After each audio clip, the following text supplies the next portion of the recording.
Hello दोस्तों, कैसे हैं आप सब लोग।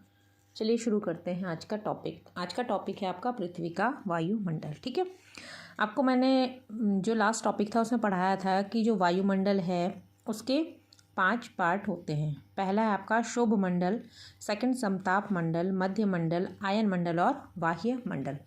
ठीक है, तो सबसे पहले हम बात करेंगे आपके शोभ मंडल की, जिसको हम क्या कहते हैं, ट्रोपोस्फेयर भी बोलते हैं। अब देखो, जो हमारी अर्थ है ना, पृथ्वी, इससे 12 किलोमीटर की ऊंचाई तक क्या पाया जाता है, आपका ट्रोपोस्फेयर पाया जाता है। ठीक है ना। जितने भी मौसम संबंधी जो भी परिवर्तन होते हैं, जैसे गर्मी है, सर्दी है, बरसात है, जो भी आपके क्लाइमेट रिलेटेड जितने भी आपके क्या है चेंजेस होते हैं, वो सारे कहाँ होते हैं, ट्रोपोस्फेयर में होते हैं। ये ध्यान रखिएगा कि मौसम संबंधी परिवर्तन ट्रोपोस्फेयर में होते हैं। ठीक है, और इस मंडल को हम संवहन मंडल भी कहते हैं। अब देखो, वायुमंडल में क्या है, जैसे जैसे हम ऊपर की तरफ बढ़ेंगे, ऊंचाई बढ़ने के साथ साथ क्या होता है, जो टेम्परेचर होता है हमारा वो कम होता जाता है। चलिए अब देखिए, सेकंड है आपका स्ट्रेटोस्फेयर या समताप मंडल बोलते हैं हम इसको। पृथ्वी की सतह से 12 किलोमीटर से लेके 50 किलोमीटर तक की ऊंचाई के मध्य जो लेयर होती है उसको हम समताप मंडल कहते हैं। समताप आपको नाम से समझ में आ रहा होगा, जहाँ पर टेम्परेचर कैसा होगा, एकदम समान होगा। ठीक है ना। समताप मंडल से 30 और 50 किलोमीटर के बीच 20 किलोमीटर मोटाई की एक परत होती है, उसको हम ओजोन लेयर कहते हैं।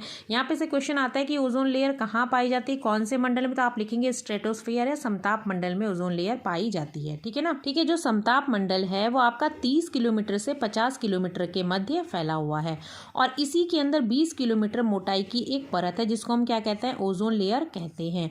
और जो ओजोन लेयर है वो क्या, अब देखिए, जो ये परत है ये क्या करती है, ओजोन जो लेयर है ये सूर्य से आने वाली अधिकांश जो पराबैंगनी अल्ट्रावायलेट जो रेजेस होती हैं उनको ये क्या करती है, अवशोषित कर लेती है। अब देखिए, इस प्रकार क्या होता है, जो ये परत होती है सूर्य से आने वाली जो अल्ट्रावायलेट रेजेस हैं या विकिरण हैं उसके हानिकारक भाग से हमको बचाती हैं। ठीक है।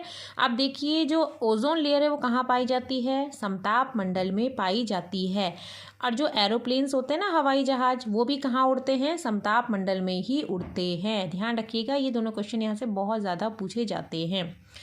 अब देखो, इस भाग के ऊपर की ओर चलने पर जो टेम्परेचर है वो -50 डिग्री सेंटीग्रेड से बढ़कर अब कैसा हो जाता है, 7 डिग्री सेंटीग्रेड तक हो जाता है।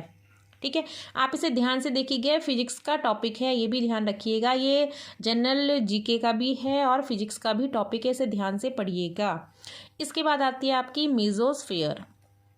अब समताप मंडल के ऊपर पृथ्वी की सतह से 80 किलोमीटर की ऊंचाई तक के भाग को हम क्या कहते हैं, मध्य मंडल या मेसोस्फेयर कहते हैं। ठीक है ना। और जो इसके ऊपर की जो सीमा है वो मध्य सीमा कहलाती है। अब देखो, वायु के इस भाग में जो तापमान है वो समान रूप से घटकर, अब 7 डिग्री तक बढ़ा था ना इससे पहले वाले में समताप में, अब 7 डिग्री से घटकर वो कहाँ आ जाता है, -93 डिग्री सेंटीग्रेड हो जाता है। और जो वायु का जो घनत्व है वो पृथ्वी के घनत्व की तुलना में 10⁻³ से 10⁻5 तक हो जाता है। ध्यान रखिएगा, जो मीजोस्फीयर है इसे हम मध्य मंडल कहते हैं और पृथ्वी की सतह से 80 किलोमीटर की ऊंचाई तक रहता है। ठीक है ना। और यहाँ पर टेम्परेचर 7 डिग्री से कहाँ पहुँच जाता है, -93 डिग्री सेंटीग्रेड हो जाता है। अब देखते हैं हम आयन मंडल के बारे में, यानी कि आयनोस्फेयर। आयन से आप समझ रहे होंगे क्या है, आयन की यहाँ पे बात होगी। तो देखिए, जो मध्य मंडल से ऊपर पृथ्वी के तल से 80 किलोमीटर से 640 किलोमीटर तक के भाग को हम क्या कहते हैं, आयन मंडल कहते हैं। ठीक है। अगर यहाँ पे से डेफिनेशन पूछी जाती तो डेफिनेशन ये है कि पृथ्वी के वायुमंडल का वह भाग जिससे सूर्य के तीव्र विकिरण के कारण गैसों का आयनीकरण हो जाता है, आयन मंडल कहलाता है। ठीक है ना। यहाँ पे क्या हो रहा है, सूर्य की जो विकिरण है उसके कारण गैसें क्या हो जाती हैं, आयनीकृत हो जाती हैं। देखिए, आयन मंडल में पृथ्वी के तल से ऊपर की तरफ क्या होता है, ताप बढ़ता है। ठीक है।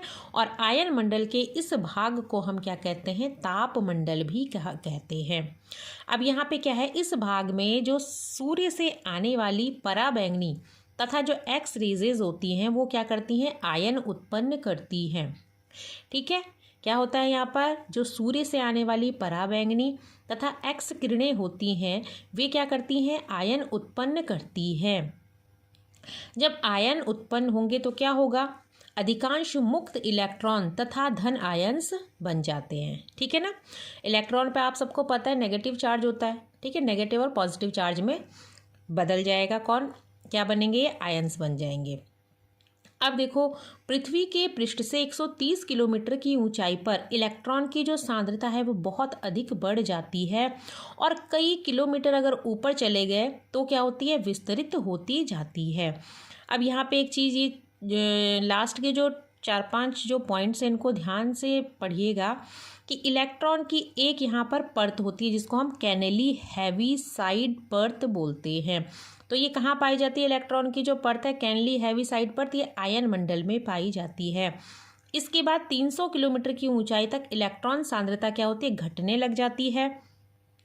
और इसके बाद इलेक्ट्रॉन की एक परत आती है जिसको हम एप्लीटीन परत कहते हैं। एप्लीटीन परत किससे बनी होती है, इलेक्ट्रॉन की एक परत होती है। ठीक है ना। और कैनेली हैवीसाइड परत भी किसकी होती है, इलेक्ट्रॉन्स की ही एक लेयर होती है। मोस्ट इम्पॉर्टेंट जो पॉइंट है यहाँ से जो पूछा जाता है वो ये पूछा जाता है कि रेडियो तरंगों के संचरण के लिए और टीवी प्रसारण की हेल्प किस मंडल की हेल्प से किया जाता है।